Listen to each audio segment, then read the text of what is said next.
সকলে স্যাৰ মিয়া প্ৰেম এটাত নামি পৰা দেখা গৈছে কি মিয়াৰ ভোটখিনি টাৰ্গেট নেকি আছে একচুয়ালি মিয়াক মৰম কৰাত কোনো বাধা নাই মইতো নিযুত মইনা দিছো মইতো অৰুণোদয় দিছো কিন্তু সকলোকে ভাল ৰাস্তা দেখুৱাটো আমাৰ দায়িত্ব যে ফৰেষ্টত সোমাব নালাগে ভিজিআৰ পিজিআৰত সোমাব নালাগে য'ত ঘৰ আছে তাতে থাকো উজনিত যাব নালাগে উত্তৰ অসমত যাব নালাগে এতিয়া শিলচৰৰ পৰা লখিমপুৰত যোৱাটো কোনো দৰকাৰ নাই আমাৰতো অসমীয়া মানুহ কেতিয়াও নাহে চাকৰি সূত্ৰ আহিলে ভাড়া ঘৰ লৈ গুচি যায় গতিকে সকলোকে ভাল কথা শিকাব লাগে এই এভিকশনে মানুহক ভাল কথা শিকাই আছে যে হয় ধুবুৰীতো এভিকশন হোৱা নাই গোৱালপাৰাতো হোৱা নাই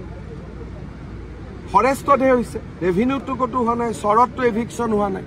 কোনবা চৰত এভিকশন হৈছে কিন্তু ফৰেষ্টত যে আমি সোমাব নালাগে সেইটো সবে শিকিব লাগে কাৰণ ফৰেষ্ট কাটাৰ কাৰণেতো এতিয়া ইমান গৰমত আমি সবে ঘামি আছো অকল ময়ে ঘামা নাই মিয়া মানুহটো ঘামি আছে সেইকাৰণে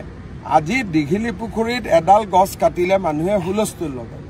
কিন্তু হাজাৰ হাজাৰ বিঘা ফৰেষ্টত গছ কাটি দিছে কোনেও হুলস্থুল নকৰে ফৰেষ্টত জনজাতীয় লোকক আৰু 3টা জেনেৰেশ্যন থকা লোকক বাদ দি ফৰেষ্টত কোনো থাকিব নোৱাৰে এইবোৰ আইনৰ লিখা কথা এই আইনখন কোনে বনাইছিল কংগ্ৰেছে বনাইছিল গতিকে আমাৰ কথাটো ভাল কথা আমাক যোনে ভাল ভাবি ল'ব তাৰ ভাল হ'ব যোনে আমাৰ কথা নুশুনি অজিত ভূঞা লুৰিন গগৈ পৰেশ মালাকা হিৰেণ গোহাঁই ঘোঁৰাত উঠিব তাৰ এক্সিডেণ্ট হ'ব স্যাৰ আপুনি